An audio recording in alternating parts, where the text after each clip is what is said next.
Hello, everybody, and welcome. It's noon Central Time, and I have to check the calendar date. It is the 28th, Thursday.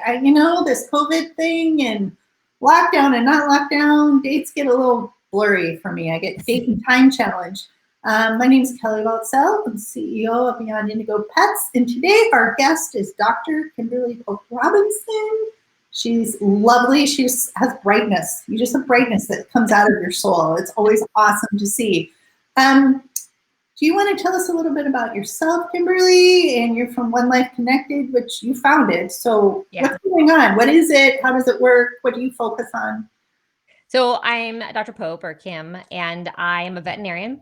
I graduated 20 years ago, which seems so long ago, but yet seems like yesterday, from Davis. I was a hardcore equine vet who had some health issues that went into small animal medicine, who health issues continued, and I went into leadership and management. So I was a multi-unit manager for a large corporate practice. Then I went into pharma from that. And then while I was in pharmaceuticals, I worked with only specialists, and I got to be known as the emotions girl. And that's what led me to starting One Life Connected, because I saw this space that was needed to help people deal with the emotional parts of this job. And I started One Life Connected. And what it does is it creates the space that gives us permission to find our unique path to sustainability in veterinary medicine. So it doesn't tell us what to do or how to do it, but more provide a framework. And then people take that and utilize it throughout their career and the different stages that they go through. And so I've written a book, I've done a coloring book, I do lecturing, I do workshops, I do coaching, one-on-one coaching. So I do a variety of different things, but mainly I create the space that allows people to find their own solutions. Which is so cool. So you're kind of creating the sandbox that everybody gets to play in, right? Yeah. And they get to bring their own tools and their own, toys and stuff like that. Because I would go to all these lectures and they're all great on well-being, but I felt like sometimes it was that person's journey, which is good to hear. But then the person's like, well, that doesn't really resonate with me. And so I wanted to create something that gives them the ability to find their own solution.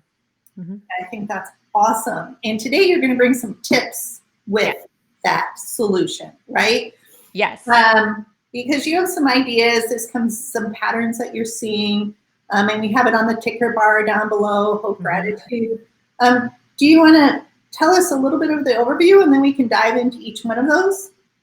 Yeah, so the framework I mainly talk about is called the ocean of shame, which a lot of people have heard me discuss. And that's where we're drowning in this place where we feel unworthy. And there's all these sinkers like Dr. Google and Yelp and clients with no money. And then we have these balloons that lift us up. And it's learning how to stay connected to the sinkers and the balloons. Well, for our current situation that we're in, it's kind of unexpected. It's not something we were really planning for. Right. And it's more the ocean of anxiety. So same concept, but the sinkers are more like, what's essential work? Am I going to get my family sick by going to work? How am I going to provide for my family? Am I going to be able to get toilet paper, which I still have yet to be able to buy? Thankfully, I still have enough, but hopefully I'm going to be able to find some. All these things that are eliciting anxiety.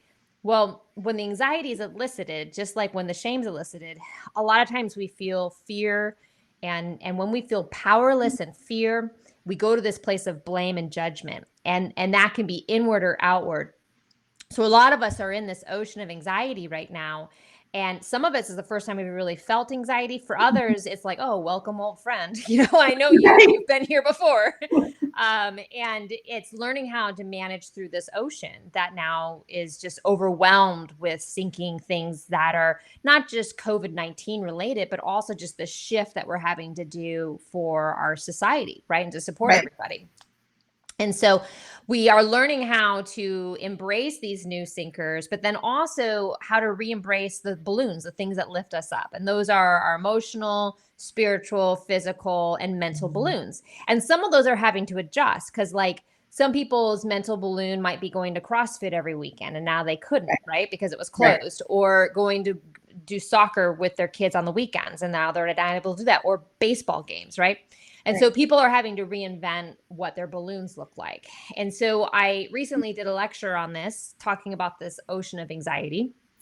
And at the end, I say, what we're feeling is this place of powerlessness. We feel powerless. And that's a very uncomfortable, unlikable space.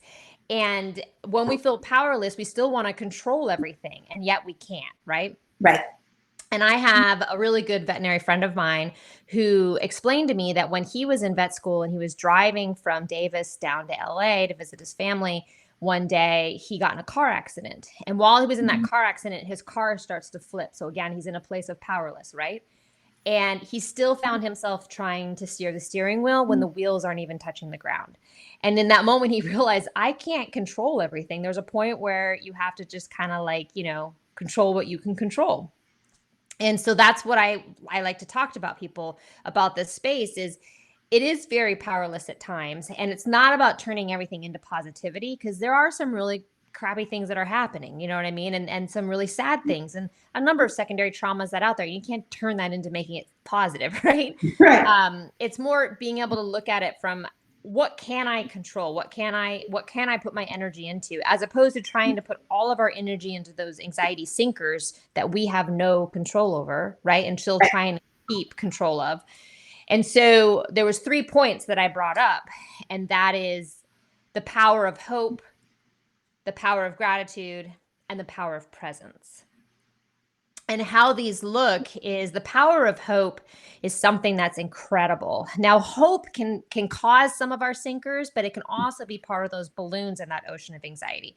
Hope is like the way it looks like a sinker is like, let's look at it from a veterinarian's perspective. It's when those clients come in with Dr. Google information saying that coconut oil is going to fix their parvo dog. Okay, that's hope that they're holding on to because they don't want their animal to die, but they don't have the money, or they're trying to find an easy way to do this, right? Right. And that can cause harm to us. And science can take away hope. So sometimes for us as scientists, we lose hope a little bit because we see the science and we see the numbers and we see the data, right? And oftentimes for non-scientist based people, hope will always trump data. And so you've got this world right now, right? And you see it on social media and you see it in the news and whatever. And, people are like, it's just the flu. It's just this, it's just that. And that hurts some of us, right? It becomes a sinker. And so you want to limit your exposure to some of those engagements that are causing that negative part of the hope to come out, right? Yep. But on the flip side, you want to find what does give you hope. How does the presence of hope help fill our balloons, right? So I look for articles like I learned about, I think Washington State Vet School were able to isolate a protein that's involved with the cytokine explosion that happens, and they're creating therapies around that. That gives me hope. Like there's science that's helping us through this, right? Right. And so the power of hope is what we can control. We can control how it's hurting us, and we can control how it can help us. Does that make sense? Well, it does. Like if you're reading a lot of Facebook and it's full of things that are sinkers for you, turn off Facebook, right? Like that's an easy click of the button to stop putting all of that information that sinks you into your internal self, right? So just stop the flow there if that's a sinker for you. And if you can stop the negativity that sinks, turn it off, right? Yeah, and also just to be able to recognize that whatever that person is sharing too, because sometimes you're like, oh, how dare you say that? You're wrong. I want to prove you wrong. It's to recognize that that's their hope. Right. And so they're finding information that supports their hope because they just want to desperately hold on to it. Yep. Right. Yeah. And that's their life raft. Right. And so you got to honor their space. Yep. Exactly. Honor their space, but then also honor yours by finding your own hope. And that led me then to teaching people about the power of gratitude. Right. So in this time of when so many things have been taken away and you feel powerless, being thankful for the things you have can be incredibly impactful. And I think that, a lot of people have heard of the power of gratitude, right? But it's about recognizing that there's more than the sinkers around us, right? Yep. And it's also not just putting rosy glasses on and looking at everything through positivity, because you still need to recognize the risks, right? You still need to see where the danger is. And the power of gratitude doesn't have to be this big exponential, like, existential thing. It could literally just be that you have indoor plumbing and it's about to, rain outside. It could be as small as, I'm thankful that I have Zoom to still be able to contact and interact with my, 70-year-old parents, right? Where I can't be around them because I'm still working and going out into the public. And so I can't be with them, right? I'm too risky.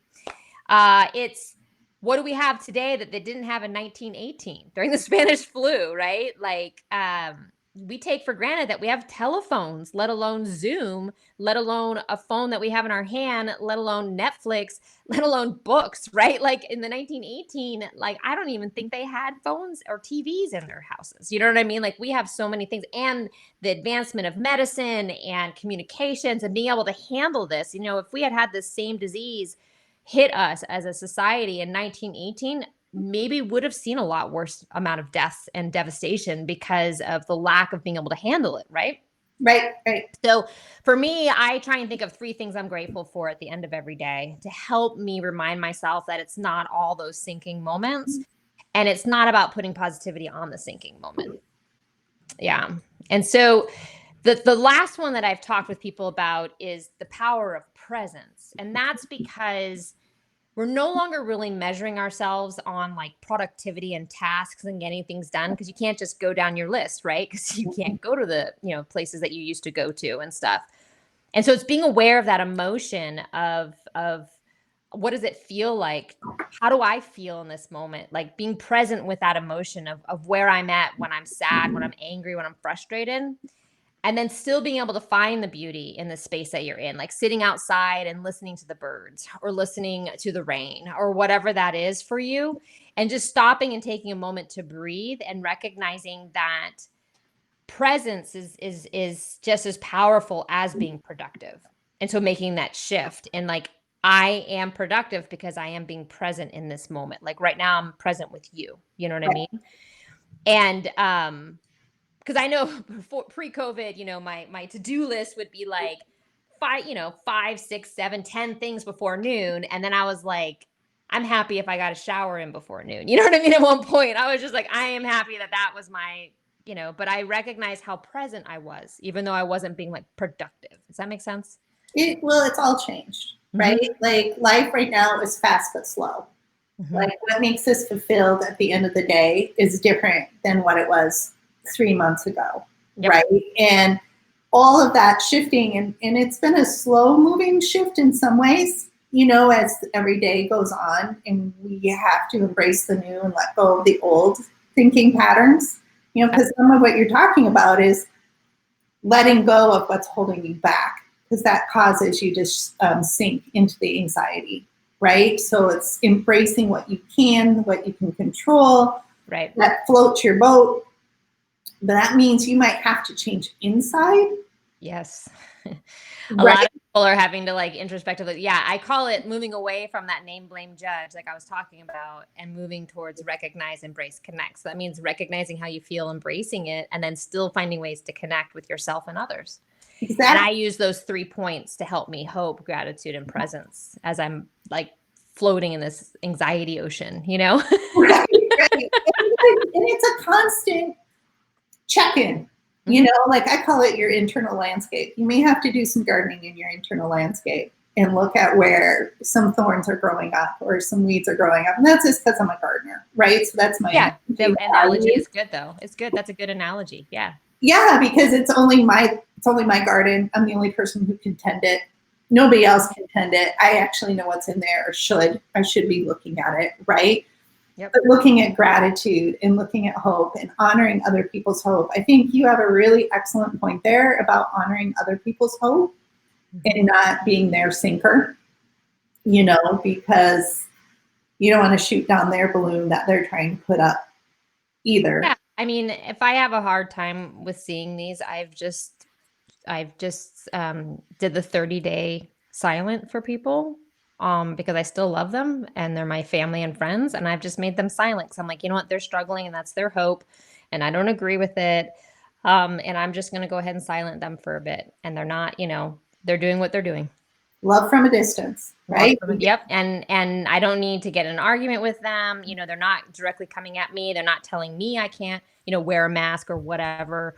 It's their choice, and they're not directly, you know, endangering people at that moment. And I know they're respecting people outside, but they're just needing to get their opinion out, and that's fine. That's fine, right? Yeah.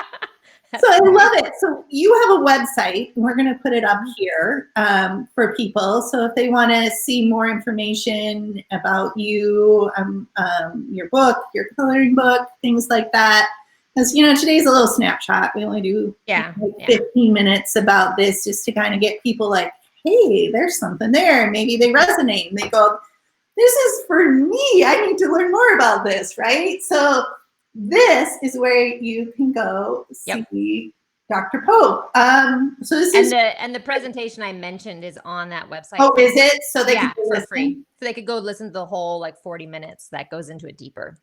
Oh, perfect. So that's good to know. Okay, perfect. So everybody, you know, you can see it, jot it down, go check it out. You'll see her smiling face there some more. It'll be awesome. So speaking of balloons and floating, we always end with marketing to self, which is kind of the positive messages. But again, it goes back to that internal landscaping, or what you were talking about yourself, is sometimes we're our harshest critics. And so that's why, what are you telling yourself? Hence marketing to self. Like, what is the message that you're telling, and how do you make your bubble internally just for yourself? And so I know you guys are doing a lot of things externally in your home and with your world. Do you want to share any of that, or what personal things you do to just to self up? Yeah, I mean, it's filling my own balloons, right? So I signed up for a virtual half marathon that I ran with a friend who was in Seattle and I'm in Maryland, and we did it. We were like on the phone the whole time because we usually run together, and that was something that was important for me to have a little bit of feeling of normalcy, even though I went 13 times around the same block. People were like, what is going on with Kim? It was good for me, you know, and I even wore a bib and everything, and, you know, just to kind of feel that space. We were in the middle of remodeling our basement when this all started, and we were already in the process of making commitments, and things were ordered and being delivered and getting installed, and most of it we did ourselves. And so that's been good because it's been keeping us busy, and then you have ability to control what you can control. So we can control, you know, what this is looking like, how this is coming out. And it gives us, like, we'll just put the phones off to the side and just go down and do some manual labor of like putting the floor in or painting the wall. And it's been really powerful to help, you know, really powerful. It has been. It's like you said, you can control what you get to control, but you also get to see change, you know, when you do remodeling, or you're on the 10th block around the block, right? Like, you're like, you get to see those achievements inside. And, you know, as people who have watched me before, mine's right now, it's gardening, because Minnesota, short window of nice green sunlight growing things, long window of white stuff. Right. You know, I get to see plants come up, and I get to see light, and they have no idea what's going on in the world right now. They're just doing their thing, right? They grow, they flower, the bee comes around. It's great. So yeah, no, it's you know, it's finding those little moments that, you know, help us realize that we are still moving forward. We are. And I really hope, Kim, people keep this up afterwards, filling their balloons, right? Like remembering what they took a moment to step back, like old schooling it in a way. And the world, you know, that pre-COVID productivity list, now that I'm not doing it, it's not like my life is less meaningful or less successful. Right. And that awareness has been pretty powerful. Yeah, it's pretty empowering for me anyway. Yeah. Like, yeah. Oh my gosh, I actually do know how to cook and not reheat food anymore, right? Because before COVID, I was reheating food more than I was actually cooking a meal, you know? So like, there is enjoyment in that. Yeah. Well, great. I really appreciate you putting these little pieces out there, because every little bit of nugget helps people to find their journey, and that's what I'm really empowering people for, is not telling them what to do, but just giving them ideas of how to see themselves. Right, giving them tools so Yeah. that they can put together their own house. Yeah, so I think you're a great resource. Thank you. Well, thank you for coming today. And everybody, check out our website and look at our book, and have a great rest of your day and weekend. You too. Have a great day. Thanks.